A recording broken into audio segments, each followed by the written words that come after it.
Hey, good evening, USA, International, Canada, Long Island, aka Strong Island, plus the five spots of Brooklyn, Bronx, Manhattan, Staten Island, Queens.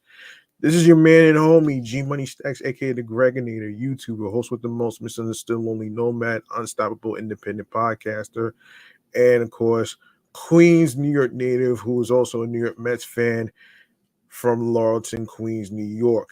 And yes, you are now listening, streaming, watching the 353rd episode of Off the Meat Rack Chainz New York Avenue podcast, live and direct from the comedy space about the wild, crazy, fun topics and entertainment news. We have transit, we have music news, including hip hop.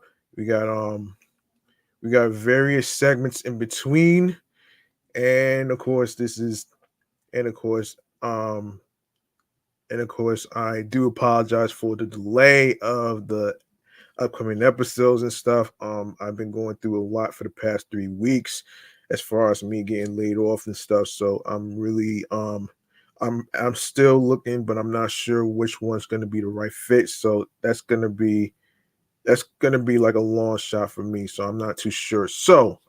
Um so yeah, that's my little story of why it took so long and stuff. So you know what I mean. Anyway, so let's get into this. I know y'all waiting for the weekend to be here.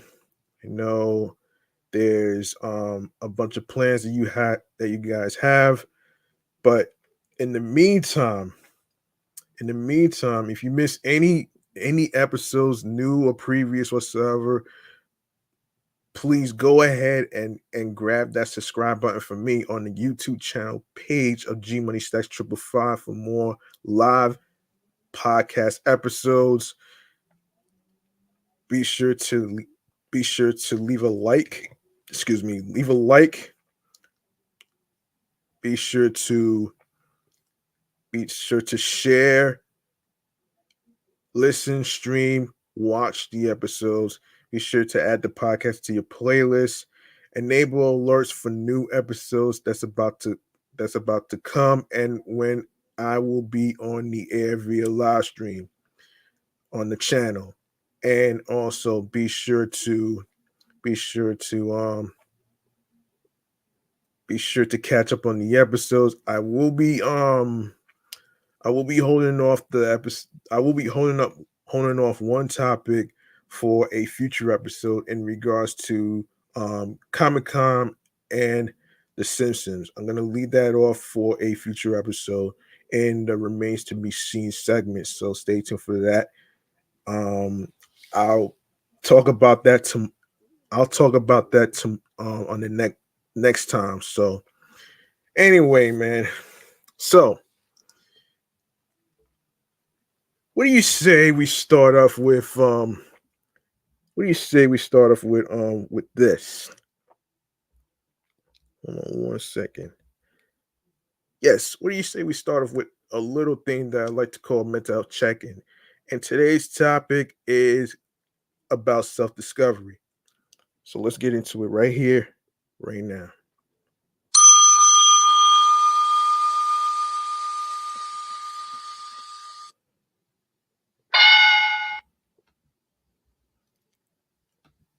All right. Um, all right. So self-discovery. Let's get into it right here. Um, and yes, this is according to an article from carespace.health.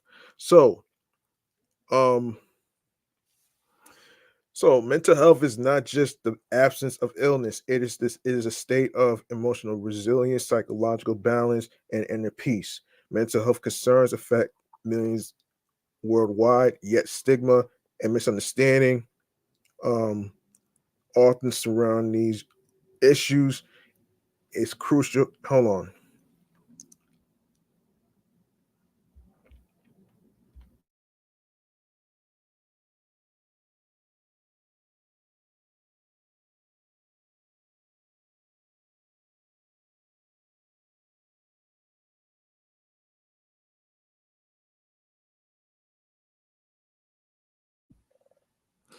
Yes, my apologies. I have some noisy planes flying around my crib. So anyway, as I was anyway, so it's crucial to recognize um that struggling with mental health is not a sign of weakness, but a testament to our shared humanity.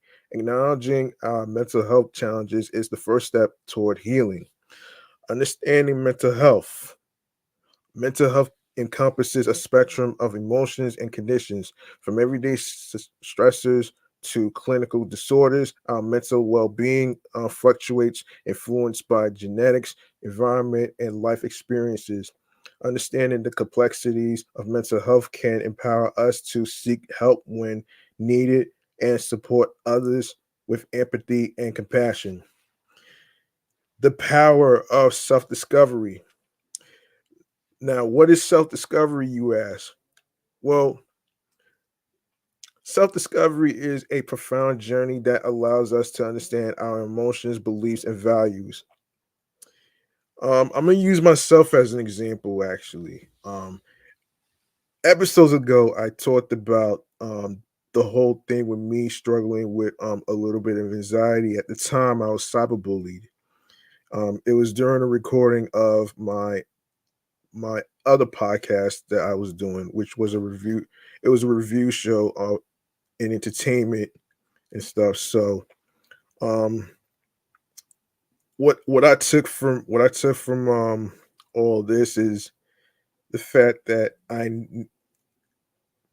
knew who I was actually, and I knew that I had the confidence and all the intelligence and all the smarts that I could that that that I could have, and I'm not one of those people eh, who is weird and all that other stuff, man.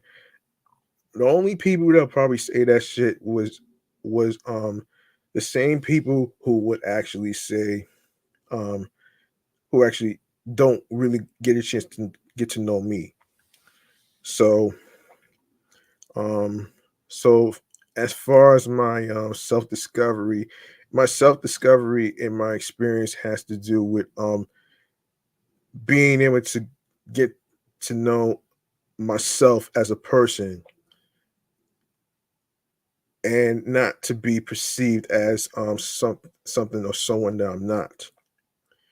We all have different versions of ourselves as human beings, but at the same token, um, that's why I got the nickname "Misunderstood Lonely Nomad."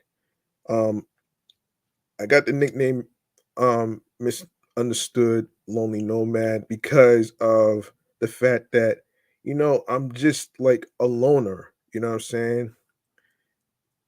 I'm like a loner, and sometimes the friends that I had, they're pretty busy with their lives and stuff. So it's been pretty hard to actually. It's hard to meet new people. You know what I'm saying? It's very hard to meet new people, and it's not easy. I mean, all this stuff, friendship and stuff, it takes time. You just gotta let it build up, and that's just my take of my self discovery when it comes to me struggling with a little bit of anxiety and stuff. I mean, being cyberbullied was the scariest experience that I ever had. So, you know, at the same token, I'm just gonna really, you know, use that as a testimony to actually, to actually, you know, remind people that you're not alone in all this. You got other people, that you could reach out to. Doesn't matter what time or the place it is. You can't really you can't really you can't really predict when is a good time to reach out. It's 365 days in a year, right? You don't want to overthink. of when is the best time to reach out to people, even though, even though sometimes they might be busy and all that other stuff. I struggle with that one too. So, so, so yeah, so yeah, there you have it right there, man. Um, and part of my self discovery, like I just said, is getting to know me and switch the switch the fucking narrative. You know what I'm saying about somebody who says some mean stuff about you. Switch the fucking narrative. That's all you gotta do. You don't need, yeah, yeah. Switch the narrative. That's all you gotta do. So there you have it, right there, folks. Um, yeah. So here we go. Let me continue where I left off here before I give myself an example. All right. So through introspection, therapy, or mindfulness practices, we can unearth the roots of our anxieties and fears. Embracing our true selves, flaws, and all fosters self acceptance, which is fundamental to mental well being. Building resilience. Life is unpredictable and challenges are inevitable.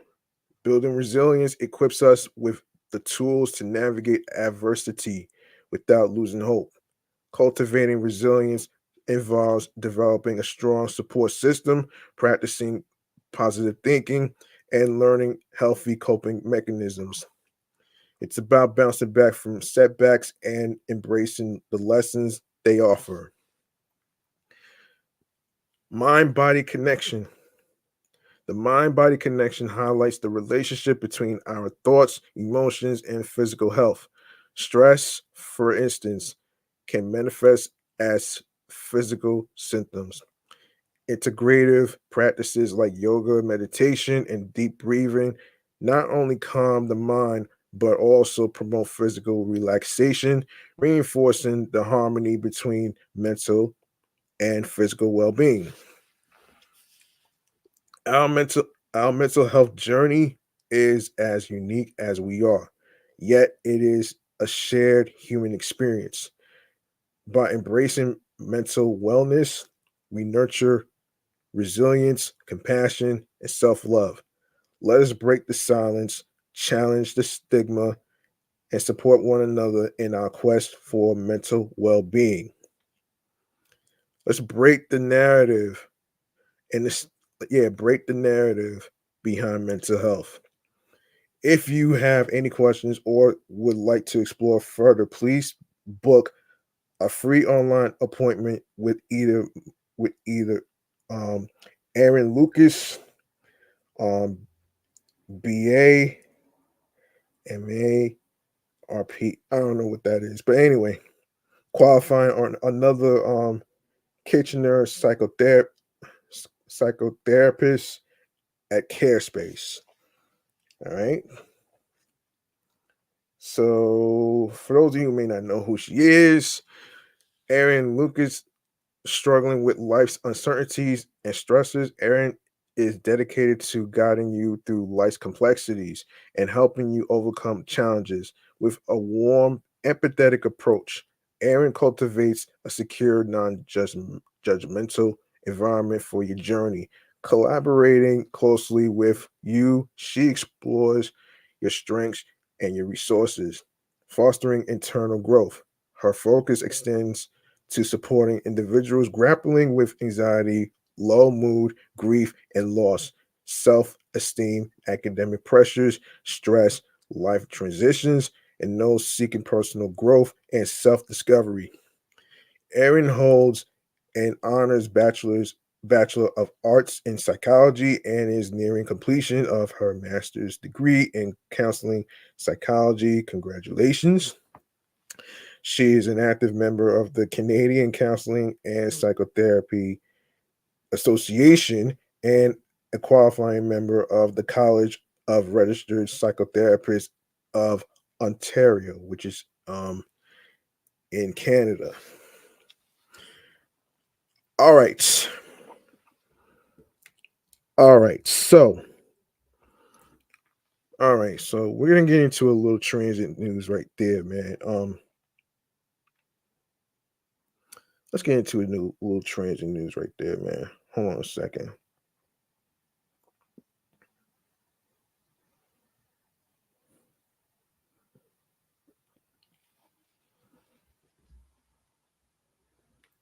All right, so the New York Mass Transit files, man. Let's get into it right here, right now.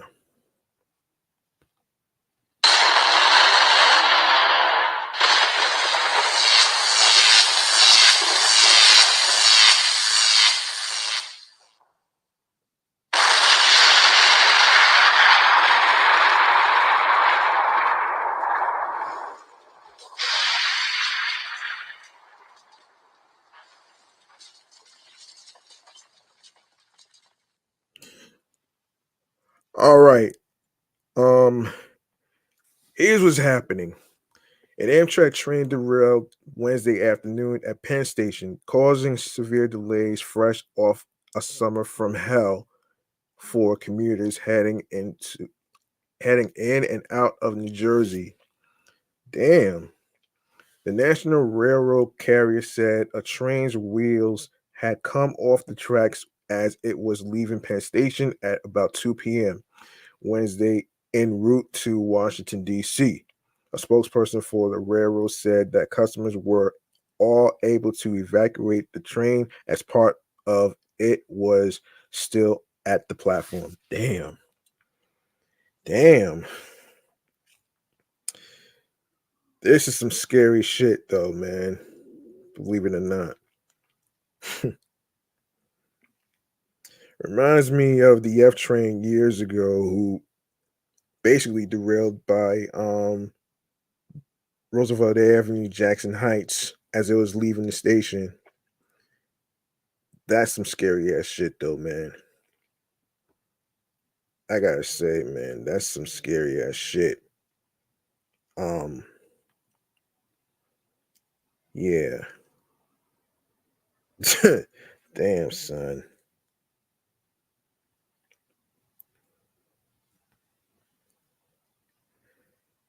Yeah.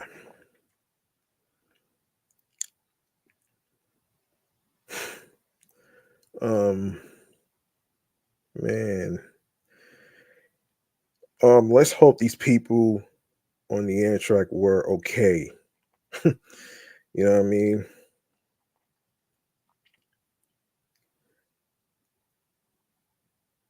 Very scary and unfortunate.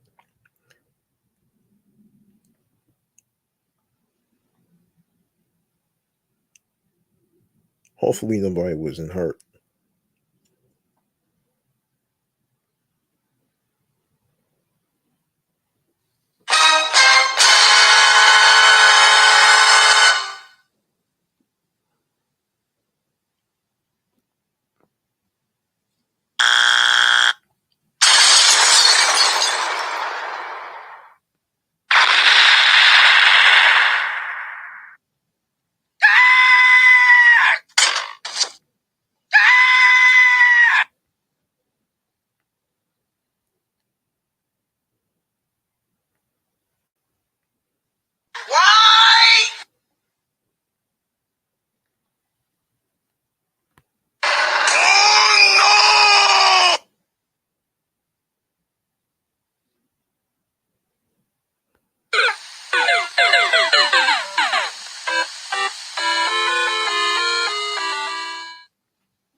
Okay.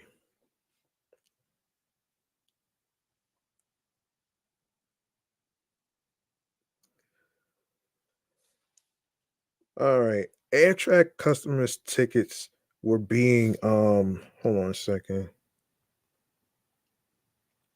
Hold on one second. Yeah, were being cross honored on other trains that could leave Penn Station. Nonetheless, Amtrak advised its customers to expect 20 to 40-minute delays as crews worked to remove the derailed train from the station.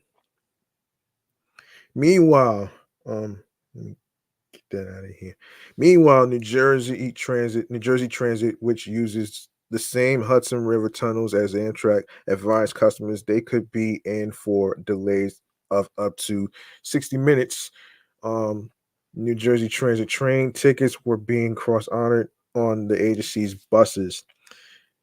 The Amtrak spokesperson Jason Abrams said the agency hadn't yet determined the cause of the derailment. It's just the latest headache for commuters on Amtrak and New Jersey Transit who weathered a hellish summer on the wheels. I mean, yeah, rails, excuse me. Hellish summer on the rails, excuse me. Service has been repeatedly snagged on the Northeast Corridor, the busiest rail line in the United States, amid issues with Amtrak's ancient overhead content. Wait, hold on.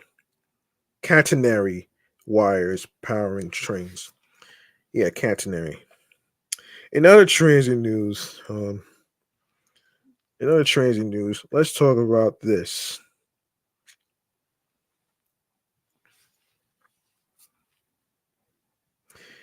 The MCA seeks to spend billions of dollars through the end of this decade replacing ancient train signals on dozens of miles of subway track, hoping to mitigate one of the primary drivers of subway delays with modern technology that allows for faster and more reliable service.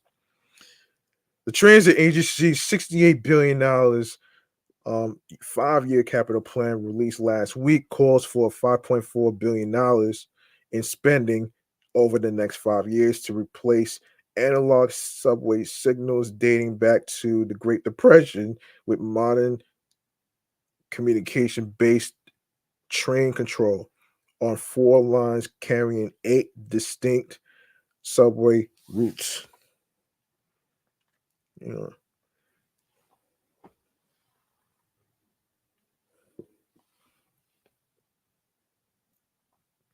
that's interesting.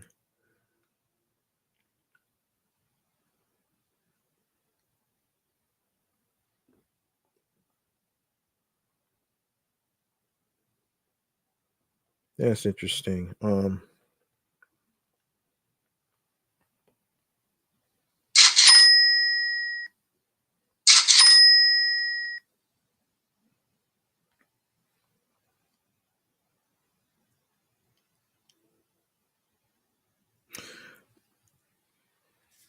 They include the Broadway line in Manhattan and Queens, which carries the NQRW trains, the Nassau Street line in Manhattan, which carries the J and Z line, the Liberty Avenue line, which carries the A train between Brooklyn and Queens, and the Rockaway line, which carries the A and shuttle trains to Far Rockaway and Rockaway Park in Queens.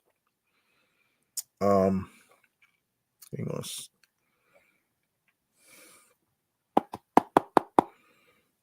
hold on one second.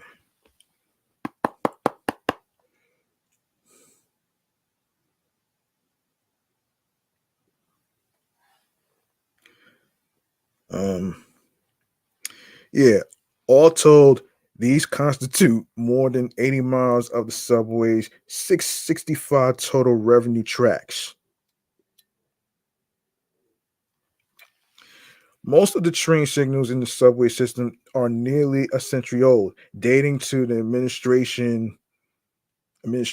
of President Franklin D. Roosevelt and Mayor Fiorello LaGuardia. Today, these signals frequently break down and cause cascading delays. You think, but even when they work properly, they are considered inefficient by modern standards. They are manually operated um, from a geriatric switchboard and operate on blocks that don't tell the control room exactly where a train is at all times. Repairs must take place on site, necessitating service disruptions. The MTA hopes to replace these with CBTC, which are computer operated and allow controllers to always know where a train is. That would allow the MTA to run trains closer together and by extension faster. Where CBTC has been implemented, the MTA says service has been boosted significantly. The L and 7 lines where CBTC is fully installed have been significant boosts in service reliability in recent years, the agency says.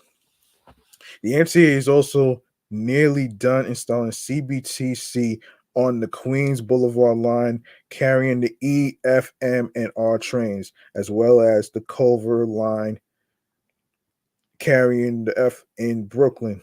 Other projects are implementing the tech on the ACE in Manhattan and the G train between Brooklyn and Queens. Seven service on the 7 and L, which currently has CBTC, is the premier performance that we have in our system. And we have CBTC to thank for that, said Demetrius Critchlow, interim president of New York City Transit, at the MTA board's committee meetings on Monday.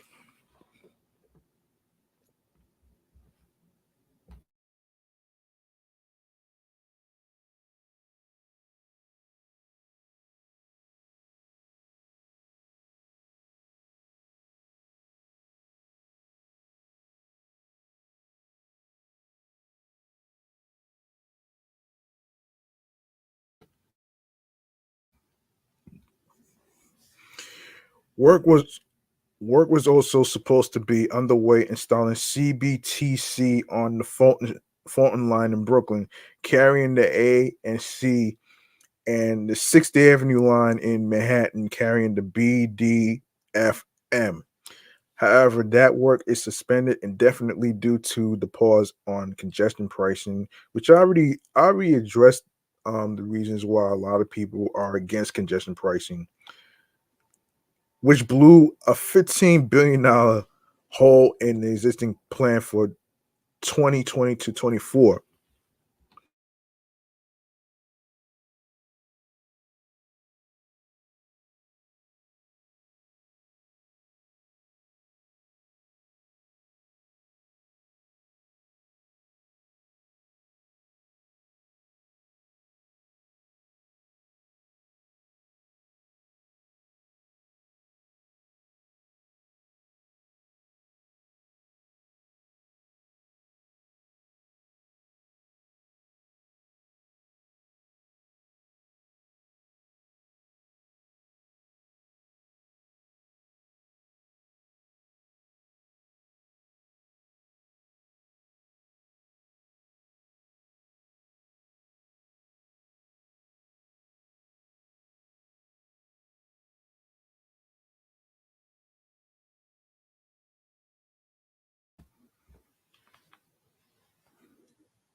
Um,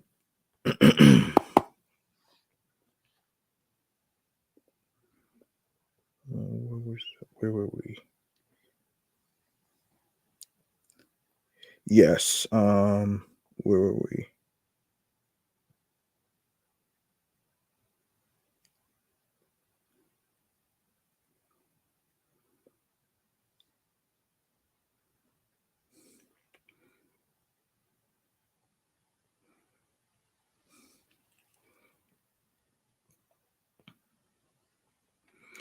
Yes, the overarching 2025 to 2029 capital plan, which also includes billions of dollars for structural maintenance and repair, rail car replacement, power system upgrades, and adapting the transit system to a future dominated by climate change, is only about half funded, meaning any of the projects officials say are needed to provide reliable service could be in jeopardy should funding not materialize.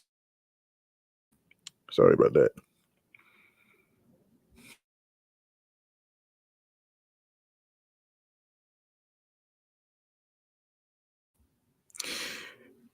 Yes, the overarching 2025 to 29 capital plan, which also includes billions of dollars for structural maintenance and repair, rail car replacement, power system upgrades, and adapting the transit system to a future dominated by climate change is only about half funded, meaning any of the projects officials say are needed to provide reliable service could be in jeopardy should funding not materialize. The MTE board will vote this week on whether to send the proposal plan to the state's capital program review board. After that, it's up to the state lawmakers and Governor Kathy Hochul to fund it. Hogan said last week that she would fight to secure as much funding as possible, potentially through infrastructure grants from Washington, though she has remained mum on restarting the Manhattan tolling scheme. Not so sure that's going to go down. I'm not so sure if that's going to go down actually. So, you know, to be determined. So let's see. What we got to talk about here. Yeah, yeah, we got some unfortunate stuff to talk about here too. As a matter of fact, that's crazy. Hold on one second here.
All right, so we got a little bit of unfortunate news regarding a woman who actually passed away um in an accident. So let's get to it right here with chatting or the jazz. Let's go.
All right, here's what's going on here.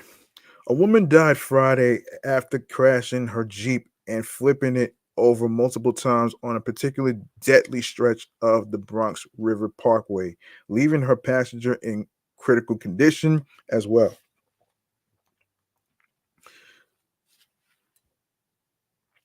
Police say a 30-year-old woman operated the Jeep northbound on the Bronx River Parkway with a 34-year-old male passenger just after 3:15 a.m., which took place on April 19th when she lost control and struck a guardrail near the Boston Road exit in Bronx Park.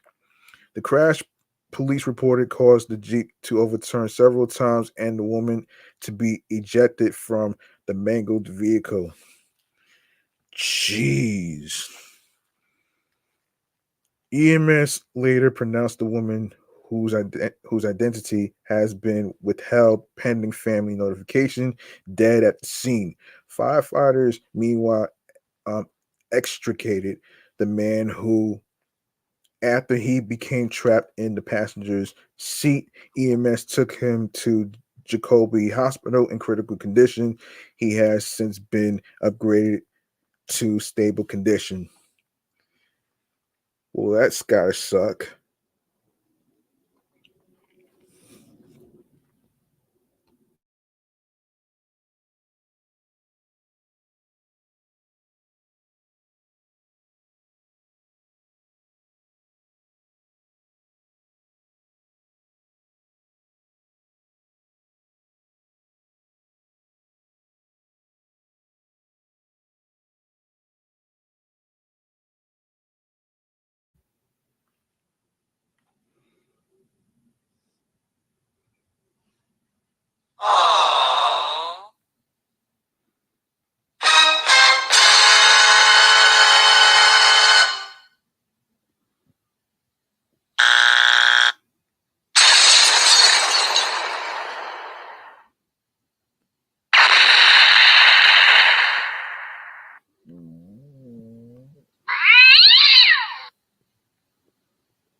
Yeah.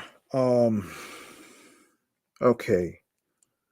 So the area where the crash took place between exits 5 and 6 has been described as the Parkway's Bermuda Triangle due to the large number of high casualty crashes that have been taking place there.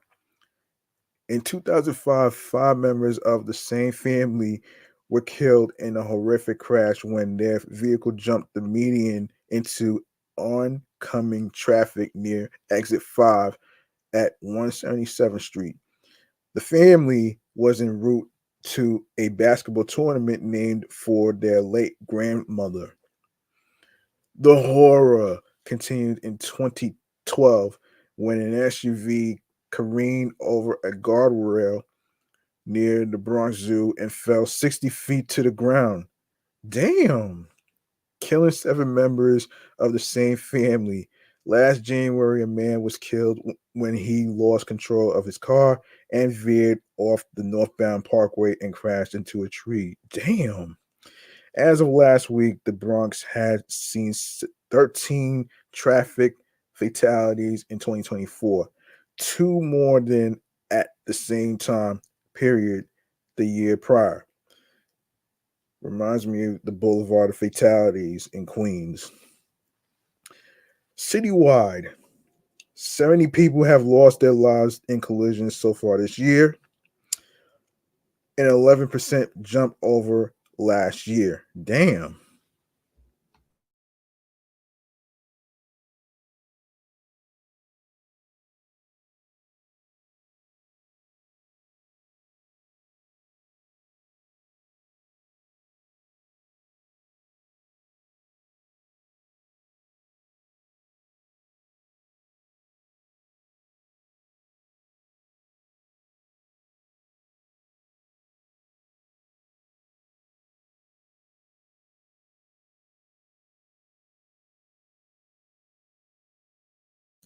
Okay, let's get into something lighter. All right. Let's go to Usher. According to Hip Hop DX, Usher has credited Nelly for helping him reconnect with his father when the two were experiencing issues prior to his death. Speaking to Level, the R&B singer discussed his complicated relationship with his father and the impact it had on his own attitude of parent to excuse me, his own attitude to parenting. And he said in quote, I was going through some personal issues. Usher explained, "My father was at a place where he was declining, and I had to make a decision if I was going to be a part of that decline after I spent my entire life not knowing him." The conversation with Nelly was like, "Man, not having the relationship with your father is bad enough. It's bad enough up to this point. You'll regret it if you don't go see your dad if he passes."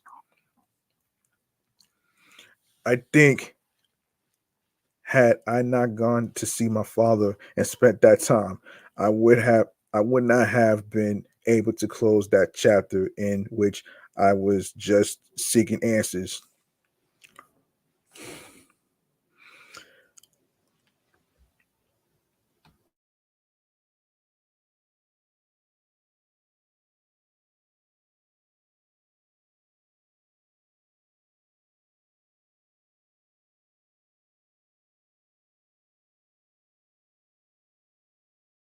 The singer also elaborated on the questions he wanted to ask his father. Why is it that you didn't love me? Why didn't you spend time to get to know me? Meanwhile, everybody else is celebrating what I made of what you gave me. You gave me a name, but you just never showed up to anything. I was looking for some connection. Is there a real connection? What about your traits what about your traits did I inherit? Why do I do certain things? Why do I respond to certain things?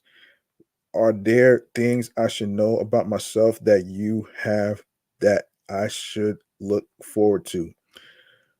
The Nice and Slow artist also opened up about some of his father's positive traits. He was a very charming person.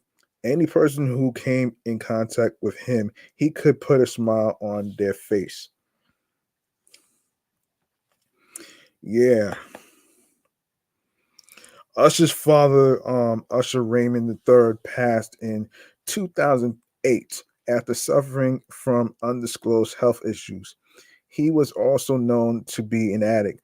The singer told Grant Cardone that his father wanted his forgiveness during an, an interview in September 2023. My father and I had a very short amount of time together throughout my entire life, but the most valuable time was during his final days, Usher said. He asked me to forgive him for not being there. Hmm. I mean, every dad is different. I mean, you know what I'm saying? Like, I'm not gonna really spend too much time on this though, but I'm really glad that he got a chance to um reconnect with his pops. You know, you only have one pops, man. You know what I'm saying? So there you have it. Um, Rod Wave. All right, let's go to Rod Wave, and this is from Billboard. Rod Wave is as consistent as an artist as they come. Having released a project every year since 2017, the Florida singer is checking off 2024's box to continue his streak with Last Lap. Um, Wave announced on Friday, September 27th, that his Last Lap album is slated to arrive on October the 11th, which was last week. Um, as well as, hold on a second. Hold on.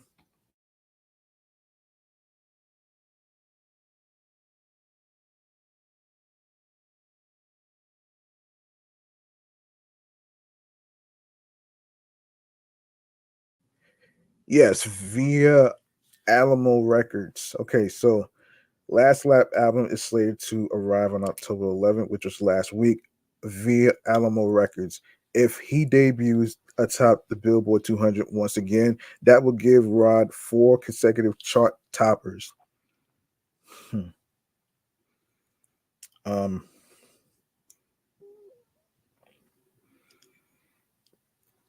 on the heels of Passport Junkie, the 26-year-old unleashed the poignant Fall Fast in Love as well on Friday. The second single from his upcoming album finds Rod Wave exploring how falling for a romantic interest very quickly can be a dangerous proposition in life. But he's willing to roll the dice. Damn. Oh shit.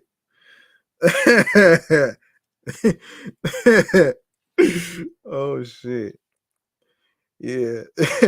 Falling fast in love. It's never been a safe thing. Are you falling fast enough? They'll tell you that we're crazy.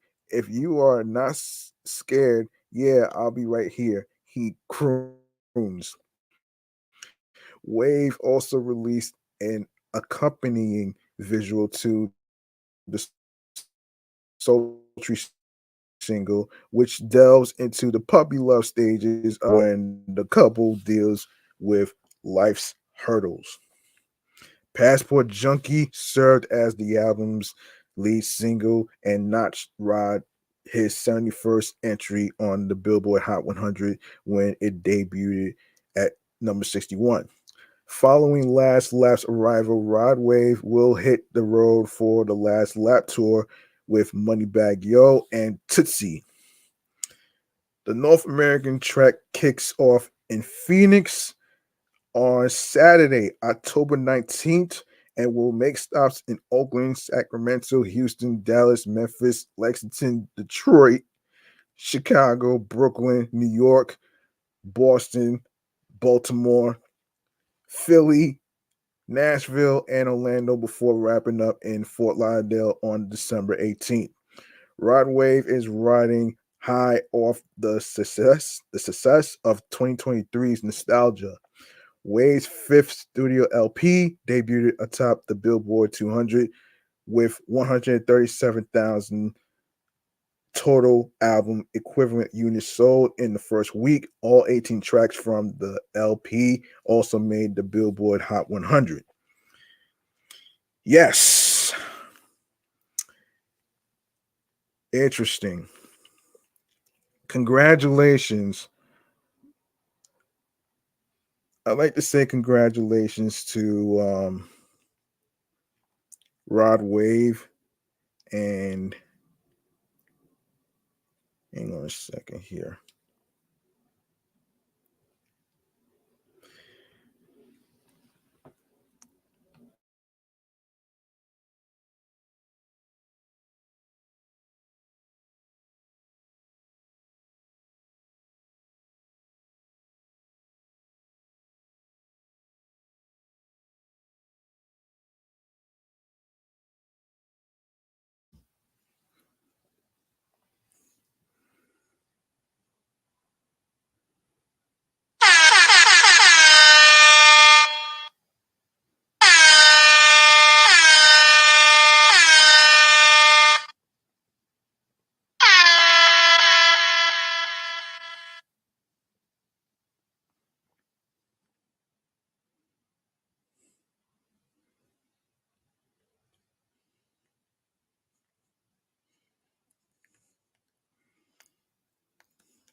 All right, let me see. Let me see. Let me see. All right, let's get into some sneaker news. Let's get into some sneaker news right here.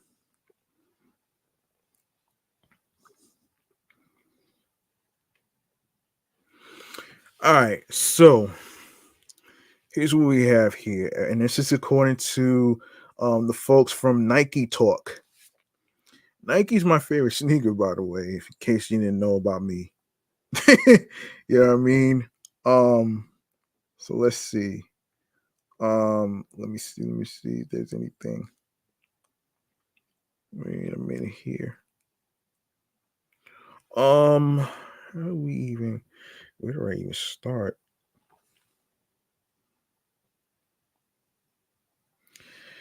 All right. Let's start off with something like this though.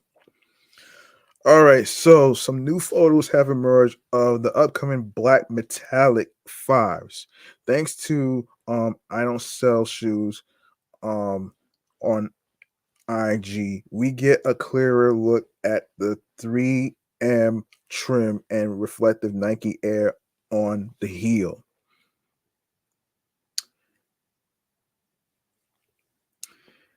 Today, thanks to fk.llc on IG, which is Instagram, folks. We got a first glimpse of the reimagined black metallic Air Jordan 5s. How are they reimagined, you ask? Well, in addition to the 3M tongue. Oh, shit. The 3M tongue. Oh shit! From the OGs, the 25 version will have 3M piping details and white laces. Oh boy! Oh wow! Wow! This is so funny. This is so funny right there. Oh man.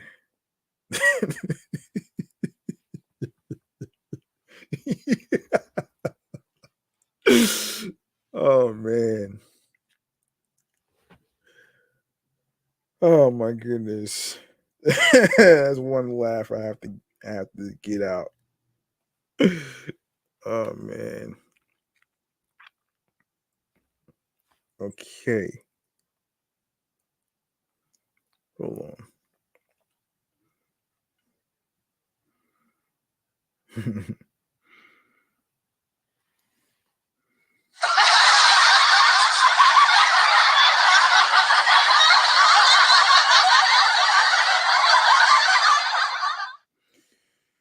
Yeah.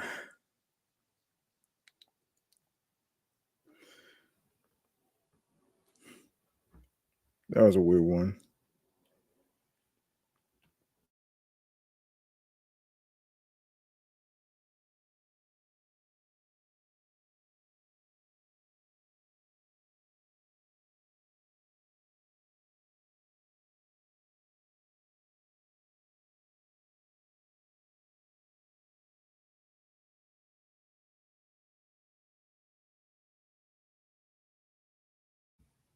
The white laces are a tribute to MJ's switching to white laces in the first round of the 1990 playoffs against the Milwaukee Bucks. But traditional black lace fans needn't needn't worry. Um, the upcoming retros will also come with black laces too. Um, MJ is Michael Jordan, folks. They drop on February 8th, 2025 at select Jordan brand retailers, both in store and online, as well as on Nike.com. You can check that website out, Nike.com, for $210. $210 for a damn pair of sneakers. Is shit, man.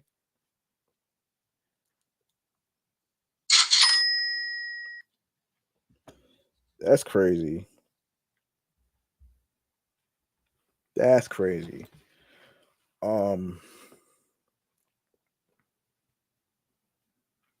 okay. Um, damn. All right, so there's more sneaker news that we gotta talk about too. So let's see. Yeah, the reimagined. Yeah, yeah, reimagined. I just wow. All right, so sneaker bar Detroit. Um, the Air Jordan 5 Black Metallic has become a timeless icon since its debut in 1990, embodying Michael Jordan's on court dominance and off court style. Throughout its history, this iteration has been re released multiple times, each time igniting fervor among sneaker enthusiasts. In spring 2025, Jordan Brand aims to honor the legacy of the metallic Air Jordan 5 by meticulously reimagining them to closely resemble the original pair, but with a twist. From the sleek black upper to the metallic silver accents, captures the essence of the iconic silhouette while including a few additions.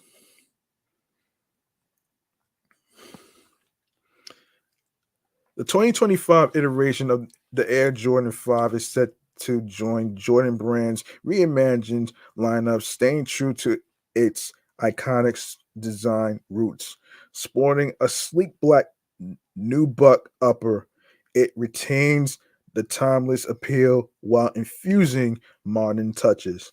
White accents grace the Nike Air branding on the heel tabs, while metallic silver embellishes the 3M reflected tongues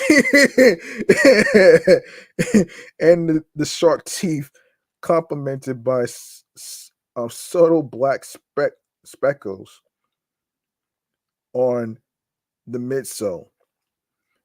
A vibrant touch of fire red highlights the Jumpman on the tongues.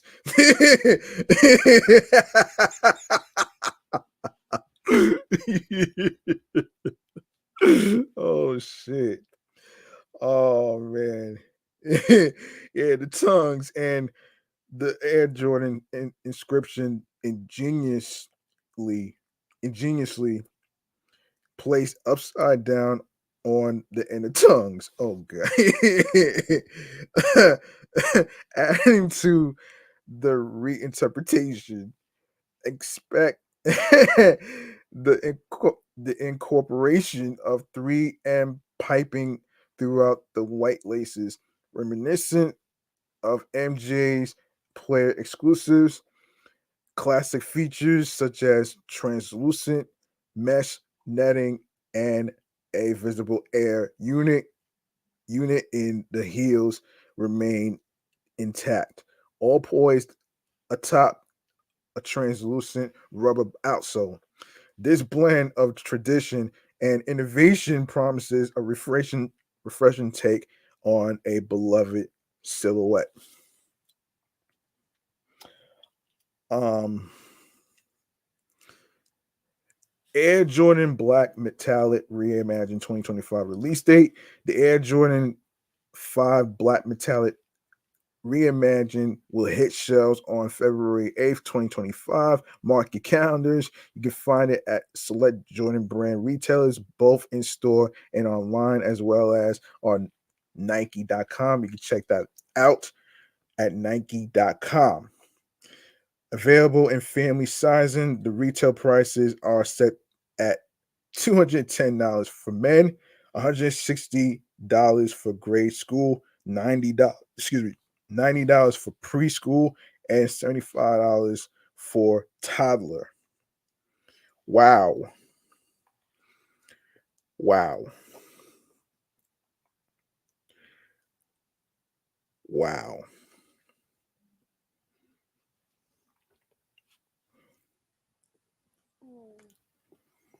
Just wow. Um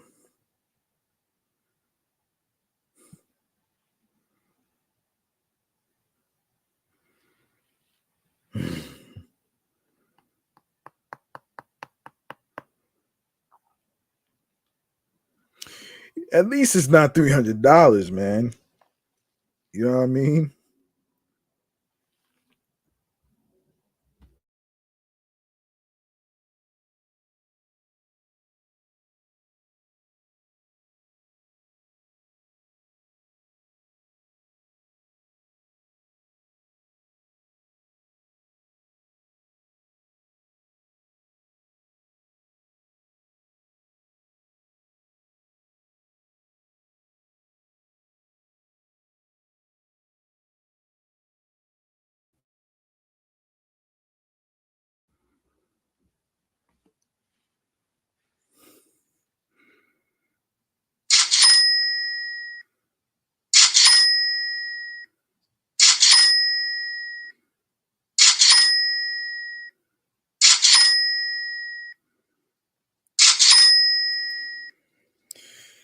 Man, you know that's a good thing. I never spent $300 on a fucking pair of Jordans.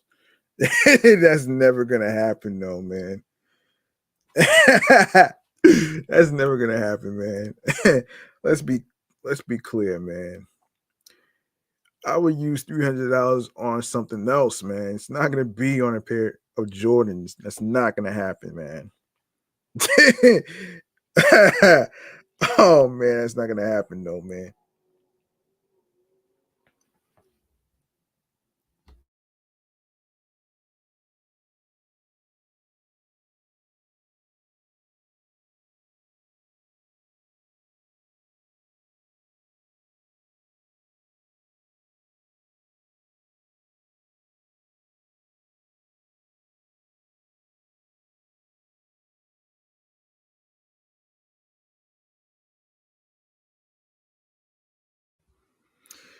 Experience the evolution of an icon, combining history with contemporary style in the Air Jordan 5 Black Metallic Reimagined of 2025.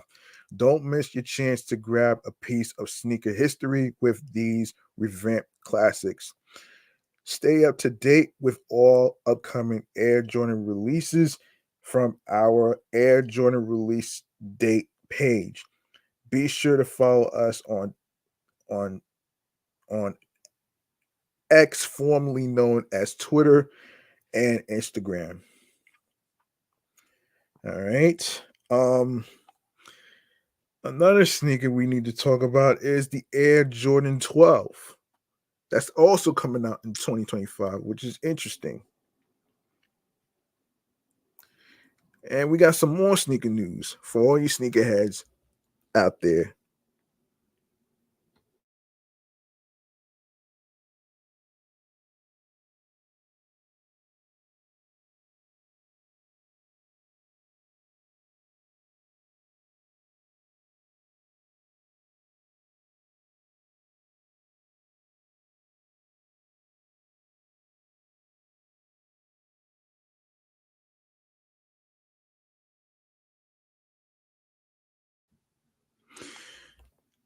Um,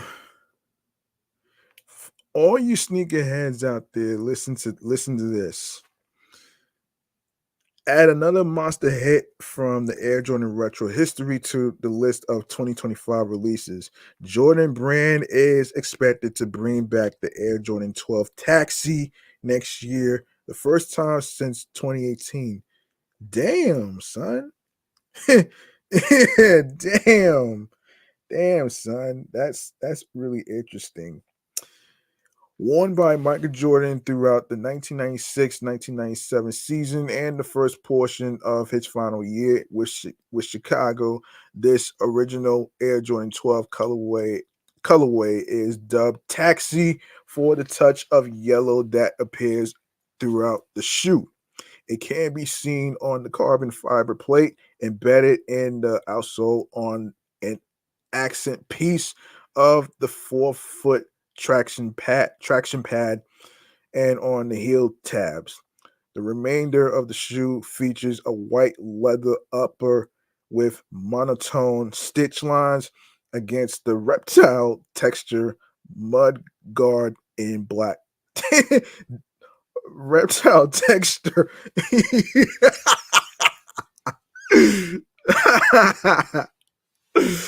Oh man. Yo, they come up with fucking strange materials for sneakers, man. Oh man. The 2025 Air Jordan 12 Taxi is expected to release this fall slash holiday 2024 season, which is around Christmas. Um, with true to original specification. MSRP is expected at $215. Damn.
$218 for a damn pair of sneakers.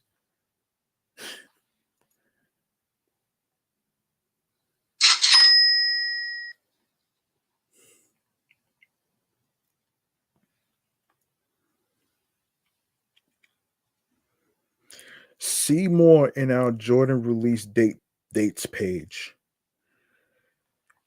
Air Jordan 12 taxi history. So the Air Jordan 12 taxi is arguably the most popular of the AJ12 colors, originally designed by Tinker Hatfield. The Jordan 12s were inspired by fashionable wingtip shoes as well as the rising sun seen in Japanese iconography. This specific colorway of the shoes have released on several occasions over the years. It first dropped in late 1996 and later appeared in 2008 as one half of the Air Jordan 11-12 countdown package. The only other time it dropped as a solo act was in 2018 with an MSRP of $190. Shit. For more information, you can follow sneakerheads. Hold on a second. You follow sneaker news on Instagram and other social media places.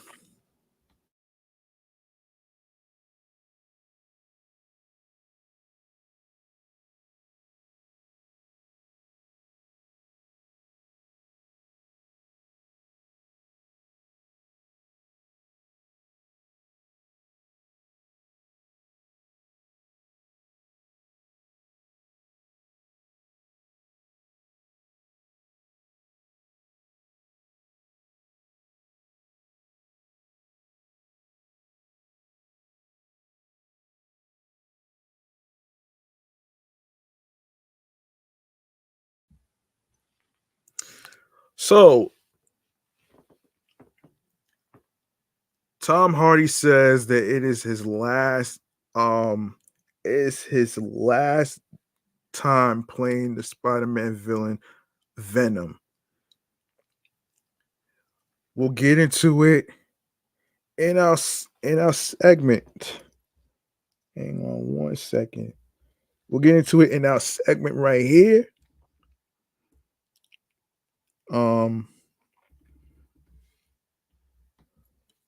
Movie Man Cave Popcorn.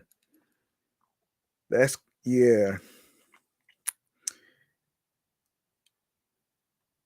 So Venom 3 is his last movie playing the character.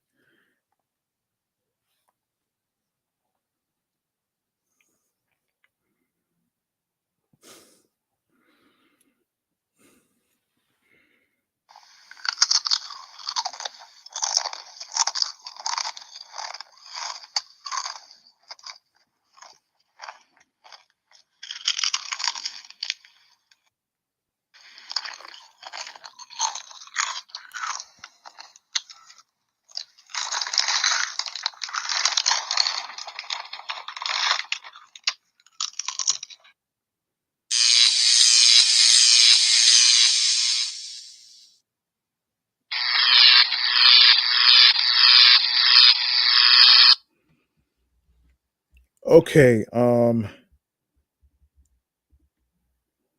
so um so yes, so this episode is pertaining to Venom 3. So Venom 3 gets a new title and a release date. So we're going to talk about that as well as Tom Hardy's last time playing Venom. So you know what I'm saying? So this is his last movie. So we're going to get into it right here. Um hang on one second. Before I even get let's get to yes, so let's get into it right here. So um yeah, so this is coming from the folks from Variety right here, right? Um, so the third installment of the Venom franchise finally has a title, Venom: The Last Dance. Sony has also moved up the film's release date to October 25th, which is next week, from the previously announced November 8th release date. Plot details are still under wraps, but Tom Hardy will return as the lethal protector Eddie Brock, aka Venom, in the film, also starring Juno Temple, um, Chiwetel E. Geofor, and Clark Backo. Kelly Marcel will make her feature directorial debut with the project. She also wrote the screenplay from a story she developed with Hardy. Avi Arad, Matt Tolmack, Amy Pascal, Hutch Parker, Marcel, and Hardy are producing. The first two Venom films, 2018's Venom, helmed by Ruben Fleischer, and the 2021 sequel, Let There Be Carnage, directed by Andy Serkis, earned a combined $1.3 billion at the box office. Oof. Hmm.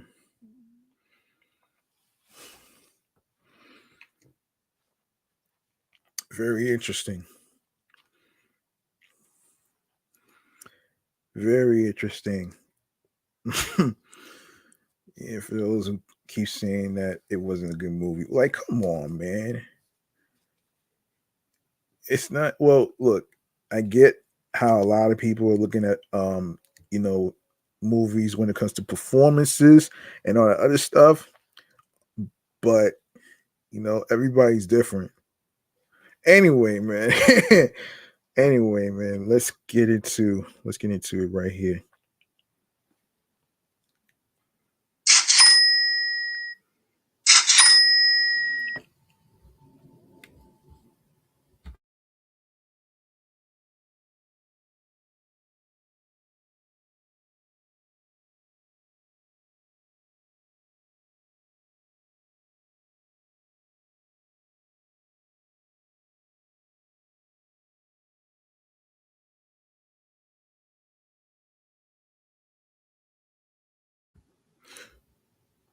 Sony first announced, hold on a second. Yes, first announced the third film was in the works during its CinemaCon presentation in April 2022. The project will be the first appearance of Venom since a credits sequence cameo in 2021's Spider-Man No Way Home. In February, Temple opened up about the project to Variety, teasing that filming was almost complete. We're coming close to an end at the moment, she said. It's been a wild, wonderful ride. It's so new to me. It's a big set. This is crazy. It's been so much fun, and I got to work with such cool people. I've been so lucky in my career to just have the most incredible cast. I can't wait for it to get out into the world. I think it's going to be a good one. Production on Venom 3 was halted by the SAG after strike last year, but cameras started rolling again at the end of November. And unfortunately, the strike didn't really help that much. It didn't help that much though, actually. Um yeah, it didn't help though, man. And it's crazy to say that the other day I was listening to a YouTuber who said that the movie industry is just falling apart. And I was like, damn, damn, it's really falling apart. That's crazy. That's really crazy though, man. But I digress on that. Anyway, man, the Columbia Pictures film will screen in premium large formats and IMAX. Hmm. Um. All right. So Tom Hardy says that he's not going to be doing any more Venom movies. As I said in the beginning of the segment here. Um, and Sony Pictures coming from the folks from Variety had um has released the final trailer for Venom: The Last Dance. Tom Hardy returns as Eddie Brock, better known as the symbiote Venom from the Spider-Man comics, for the final film in the trilogy. Per the official logline, Eddie and Venom are on the run, hunted by both of their worlds, and with the net closing in. The duo are forced into a devastating decision that will bring the curtains down on Venom and Eddie's last dance. Along with Hardy, the cast includes Chai Wattel, Geofor, Juno Temple, Reese Ifans, Peggy Lou, Alana Eubank, and Stephen Graham. And sorry about that car. Um, let's see. Kelly Marcel, who wrote and produced the first two Venom movies, directed The Last Dance from a screenplay she wrote. Marcel and Hardy developed Venom 3's story and produced alongside Avi Arad, Matt Tomat, Amy Pascal, and Hutch Parker, Joe Caraxio, Caraxiolo, Caraxiolo Jr. is the executive producer. Hardy's previous two comic book tentpoles, 2018's Venom and 2021's Venom Let There Be Carnage, both opened at the start of October. The first Venom film, directed by Ruben Fleischer, grossed $856 million at the worldwide box office, while the Andy Serkis directed Let There Be Carnage earned $502 million globally amid the slamdemic. In the post credits scene of Let There Be Carnage, Hardy's Eddie, aka Venom, were teleported into the MCU and saw um, Tom Holland's uh, Peter Parker on the news broadcast. Eddie, aka Venom, then appeared in the post-credit scene of 2021 Spider-Man No Way Home. They are put back into their universe, but not before leaving behind a piece of symbiote. And like I said, man, mark your calendars because Venom: The Last Dance hits theaters October 25th, which is next week. All right. So this will be Tom Hardy's last movie playing Venom. All right. So there you go, right there. Um, there you go.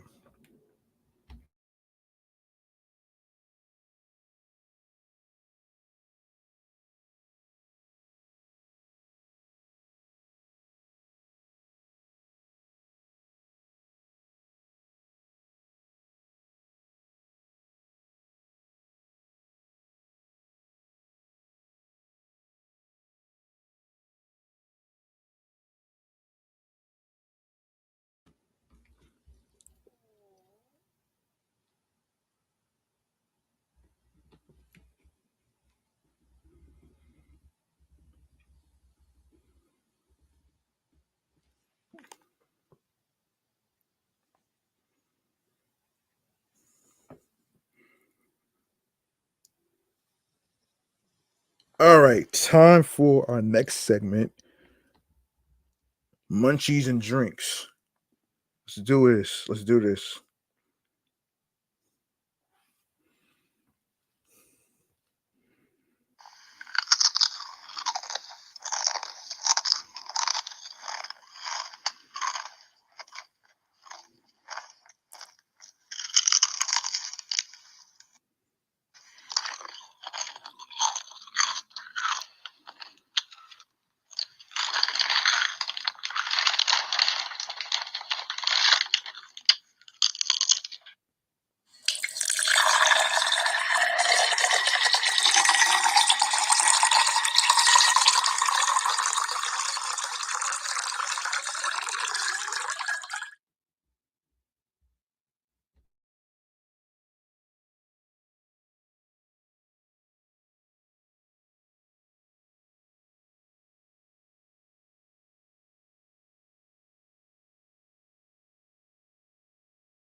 All right. And according to AMNY, the website, um, for an extraordinary dining experience that fuses luxury, elegance, and breathtaking views, look no further than Blue on the Hudson. Located in Weehawken, New Jersey, this 30,000 square foot modern American restaurant offers sweeping um, visas, vistas, excuse me, of the iconic Manhattan skyline.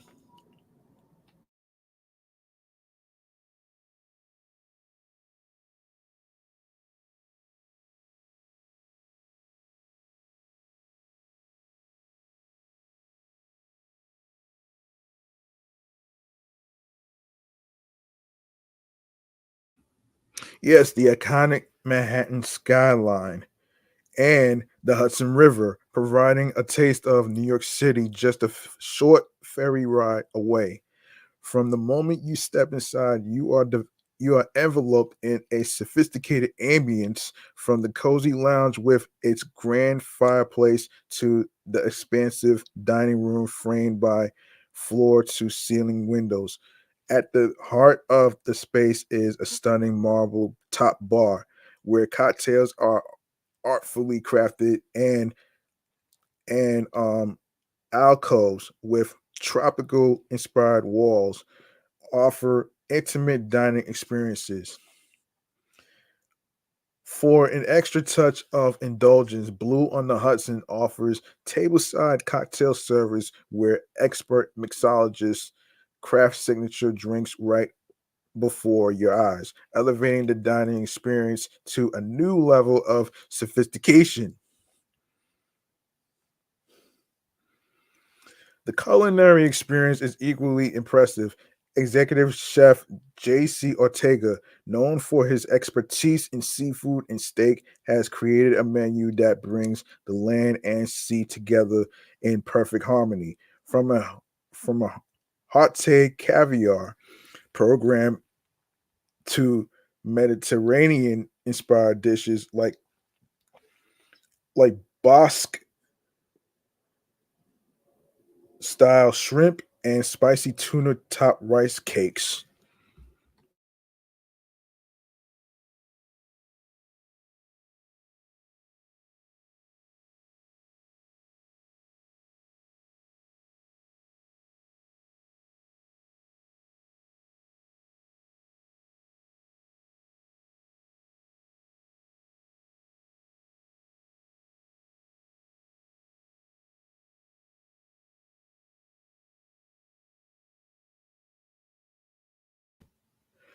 Blue Seafood forward menu also offers homemade pasta and a top tier steak program for the ultimate indulgence. For wine enthusiasts, the incredible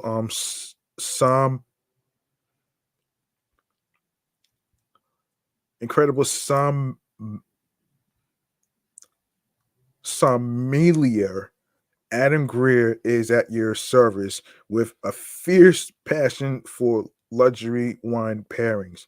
His extensive knowledge and refined palate ensure that each dish is perfectly complemented by the finest selections, creating a symphony of flavors that will delight even the most discerning connoisseurs. Blue on the Hudson is more than just a meal, it's an exquisite escape into luxury, complete with a one of a kind cocktail program, impeccable service, and a stunning view of the city that never sleeps. Come for the view, stay for the experience. Blue on the Hudson is located at 1200 Harbor Boulevard, located in Weehawken, New Jersey. And for more information, you can call 201 636 1200. That's that's 201 636 1200. And if you'd like to know more, you can go to the website blueonthehudson.com.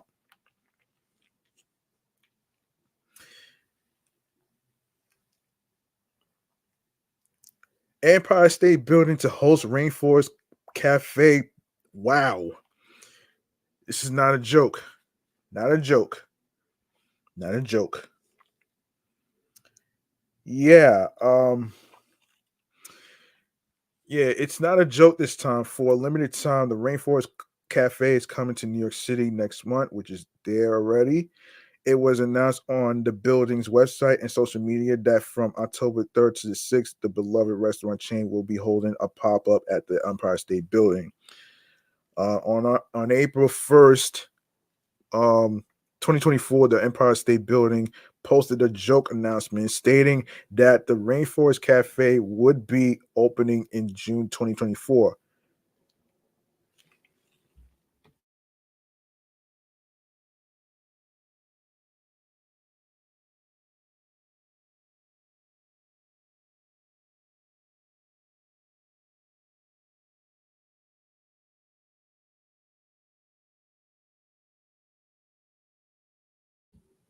Though that announcement was a light-hearted prank, the fake news went viral with several social media users calling the Empire State Building to make it a reality.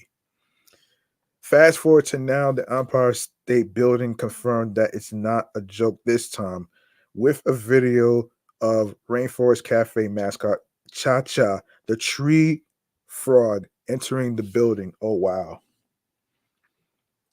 Those who wish to visit the Rainforest pop up can purchase time reservations between 10 a.m. to 8 p.m. each day. Those who attend will have access to limited edition Rainforest Cafe, um, Cafe, and Empire State Building merchandise and special food offerings, which will include the popular Rasta Pasta. For more information, you can visit esbnync.com. The Rainforest Cafe, as the name suggests, is a chain restaurant that immerses its guests into a jungle experience, complete with animatronic wildlife. Currently, there are only 23 Rainforest Cafe locations in the United States, with the closest one to New York City existing at the Menlo Park Mall in Edison, New Jersey. For more information, you can go to the website www.rainforestcafe.com. That's www.rainforestcafe.com. You can also visit, like I said, E, which is www.esbnync.com. All right. So, um, so yeah, there you have it, though, man. There you have it. Go check it out. Check out the menu, all that other stuff. Okay.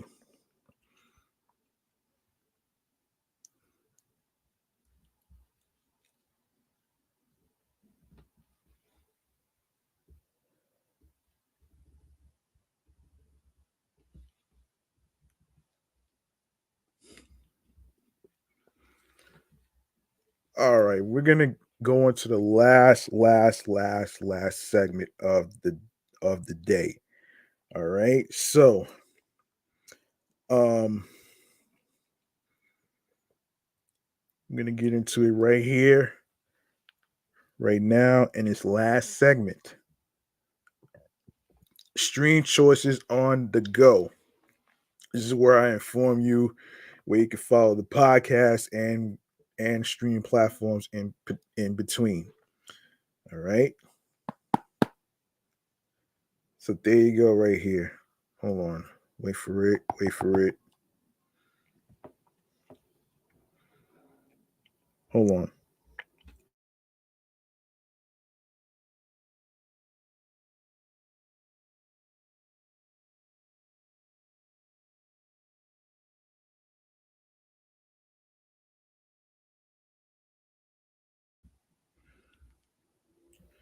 All right, here it is. Stream choices on the go.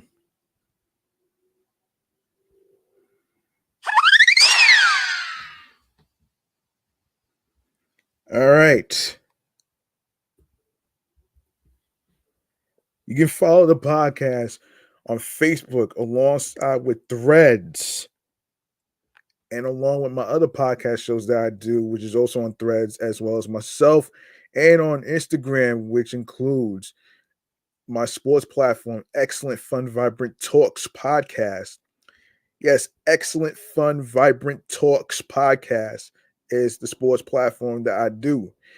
And also be sure to follow my other platform, the entertainment review show, Meticulous Vibe Juice Podcast.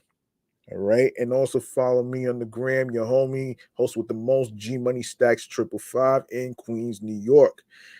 Turn your notifications for I know I haven't been on Instagram live as much because of my Android tablet, so I'm gonna have that's gonna have to wait till I get me a new tablet. So but in the meantime, you can go in the link in the bio, where you can see every streaming platform, which I will gladly go over with you folks right there. Um, so here you go, right here. So if you go to the link tree link, you're gonna see Odyssey, Audible, Audioburst, Amazon Music Breaker, Bullhorn FM, Castbox FM, Deezer, Listen Notes, Moon FM Podcast, Overhaul FM Podcast, Player FM, Pocket Cast, Podbay, Podfriend, Podhound, Podopolo, Podorama, Podcast Index, Podcast Addict, Podchaser, Podverse, Podcast Guru, Podvine, Snip, Spotify for podcasters, Stitcher, TuneIn Radio, Fountain, Radio Public, iHeartRadio, the number one app where you can listen to the podcast, where you can listen to music, radio, and podcast episodes for free. You don't need a debit card or credit card to download iHeartRadio as well. All you need to do is, you know, all you need to do is not only download iHeartRadio onto your onto your Android phones, iPhones, but also download the other apps as well onto your Android tablets, iPads, your laptops includes Apple and Dell laptops. Be sure to subscribe on iHeartRadio alongside with the streaming platforms that I just mentioned. And of course, YouTube is included. Make sure you subscribe on the channel G Money Stacks 555 for more live podcast videos. More live podcast videos, okay? And be sure to leave a like and a comment along with the episodes whatsoever. If you miss any of the episodes whatsoever, don't worry. Everything is going to be uploaded and posted to the YouTube channel page. Be sure to listen, stream, watch. And if you have any questions, or any comments or whatsoever, go to the comment section, man. It's right there. You can't miss it. Tell me how you feel about the topics in this episode. And of course, be sure to add the podcast to your playlist. Enable alerts so you could be notified on when I'll be on the air to record each episode via live stream and for new episodes that are dropping to streaming platforms and of course automatically drop into the YouTube channel page. Tell a friend to tell a friend. Spread the word. Word of mouth is important. And of course, be sure to share the Linktree link that says Linktree/G Money Stacks 555 with your husbands, your wives, your boyfriends, your girlfriends, friends, people you're cool with from work, and everywhere else where you meet new people. All right. And look, man, that's gonna do it for me, man. I'm your man, G Money Stacks, aka the Gregonator. Thank you very much for your patience. Thank you very much for listening and rocking with me and helping me reach the 353rd episode of this um, neck of the woods of the Queens, New York native right here. It really means a lot to me that y'all really helped me through this podcasting journey for me to reach this far, man. I really appreciate every single one of you who tuned in whatsoever. And remember, the grind doesn't stop. Hard work pays off. If you want something, you have to work hard and earn it. You know what I'm saying? Because it's not going to be given to you on a fucking silver platter. You have to you have to give it your all. Put all your energy into your goals and dreams. Don't let anybody stop you from following your fucking goals and dreams, because there's, of course, there's going to be fucking haters and shit, man. But at the same token, don't let that stop you from doing what you do, especially being on your P's and Q's, being yourself creatively, mentally, emotionally,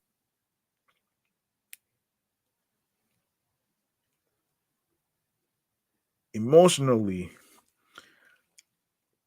um, creatively, mentally, mentally, emotionally, and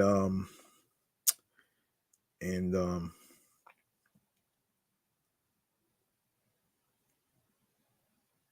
spiritually, physically, and spiritually. That gets you into your zone alongside with tunnel vision and and of course man, be yourself, man. If you plan on making a podcast, don't let anybody stop you. Go ahead. You don't need a fancy studio to actually record your podcast episodes. You can do it in the comfort of your home. All right. I will give some podcast free game mechanisms. I will give some free game on how to start a podcast and on other stuff like I always do on a frequent basis. So don't worry, I got you. All right. So peace and one love, and I hope y'all enjoy yourselves, and of course enjoy game 4 of the Mets. I'm not able to watch it because I don't have FS1. However, I have Odyssey where I could listen to the Mets game. So it's not the same as watching it on TV. So you know what I'm saying? So um I'm about to be out of here, man. Appreciate every single one of you, man. Peace and one love. Don't do anything crazy. Be safe. Be yourself. Be yourself at all times. Don't try to be nobody else but you. I'll be back with 354 and 355 next time. All right. And I'm not gonna forget. I won't forget the Simpsons being at Comic Con and the next episode after that. All right. Peace and one love. Enjoy yourselves. Good night, everybody.